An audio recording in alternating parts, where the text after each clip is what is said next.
पालघर जिल्ह्यात गेल्या काही दिवसापासून जो पाऊस आहे तो चांगला होतोय आणि ह्याचाच परिणाम म्हणून जिल्ह्यातील नदी नाले आहेत ते ओसंडून वाहत आहेत। तर जे प्रमुख जिल्ह्यातील धबधबे आहेत ते धबधबे सुद्धा आता प्रवाहित झालेले आहेत। आपण पाहू शकतो मी सध्या पालघर जिल्ह्यातील मिनी महाबळेश्वर समजलं जातं जव्हार, ह्या जव्हारचा दाभोसा धबधबा आहे तो आपण बघतो मोठ्या प्रमाणात प्रवाहित झालाय। अगदी या निसर्गरम्य वातावरणात हा धबधबा आहे तो खाली कोसळतोय। आपण बघाल तर मोठ्या प्रमाणात पर्यटक सुद्धा इथे आहेत आणि ह्या धबधब्याचा आनंद घेत आहेत। एक पाहायला गेलं तर सध्या प्रशासनाकडून येथे निर्बंध घालण्यात आलेले आहेत, कारण धोकादायक ठिकाणी कोणी जाऊ नये तसे सूचना फलक सुद्धा ह्या ठिकाणी लावलेले आहेत आणि तीच काळजी घेऊन पर्यटक आहेत ते ह्या धबधब्याचा आनंद घेत आहेत। आपण त्यांच्याशी बोलूया। काय सांगाल, कुठून आलेला आहात, आपलं नाव काय? मी अरविंद ठाकरे आणि आत्ता वाड्याहून आलेला आहे आणि आम्ही या ठिकाणी निसर्ग पर्यटनासाठी दरवर्षी येतोय, परंतु आम्ही स्वतःची काळजी घेऊन या ठिकाणी आमचा या निसर्गाचा आम्ही आनंद घेत असतो। काही महिला सुद्धा आहेत।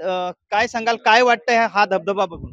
खूप छान वाटतं आणि निसर्गरम्य वातावरण आहे। या वातावरणामध्ये सगळ्यांनी यायला पाहिजे, भेट द्यायला पाहिजे दरवर्षी। आम्ही दरवर्षी येतो। कुठून आलेला आहात, काय नाव? आम्ही वाड्यावरून आलेले, सुलक्षणा सुरेश पाटील।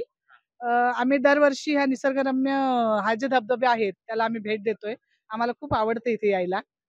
आम्ही सर्व कुटुंबासहित आम्ही इथे येतोय आणि त्याचा आनंद घेतोय। काय सांगाल, काय पर्यटकांना काय आवाहन कराल? ह्या अतिशय सुंदर एरिया आहे। जर आपल्याला निसर्गरम्य वातावरणामध्ये जर कुठे जायचं असेल, महाबळेश्वर किंवा इतर लांबच्या ठिकाणी न जाता अगदी आपल्या जवळचा परिसर या ठिकाणी गेलं तर आपल्याला अगदी निसर्गाच्या कुशीत जावंसं वाटतं आणि एकदम शांततामय वातावरण असं आहे। पर्यटकांना काय आवाहन कराल, जे पर्यटक ह्या ठिकाणी येतात त्यांनी काय काय काळजी घेतली पाहिजे? पर्यटकांनी अशी काळजी घेतली पाहिजे की त्याने लांबूनच ह्या धबधब्याचं दर्शन घेतलं पाहिजे। धबधबा हा अ, अतिशय सुंदर आहे। जर खाली गेलात तर पडण्याची शक्यता नाकारता येत नाही। त्याने निसर्गाचा आस्वाद घेतला पाहिजे आणि अशी सुंदर ठिकाणं जव्हार मध्ये प्रसिद्ध आहेत। नक्कीच आपण पाहिलेलं आहे की आपण पुन्हा एकदा दाखवूया की हे निसर्गरम्य असं रूप आहे धबधब्याचं। अगदी ह्या डोंगराच्या कुशीतून हा धबधबा वाहतोय ना आणि उंचावरून खाली कोसळतोय। त्याच्यानंतर तुषार आहेत ते उंच उडताना आपल्याला दिसत आहेत।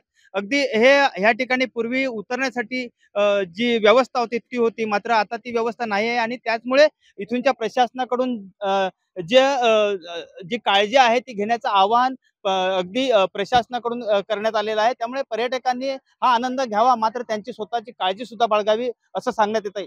संतोष पाटील, एबीपी माझा, पालघर। एबीपी माझा, उघडा डोळे बघा नीट।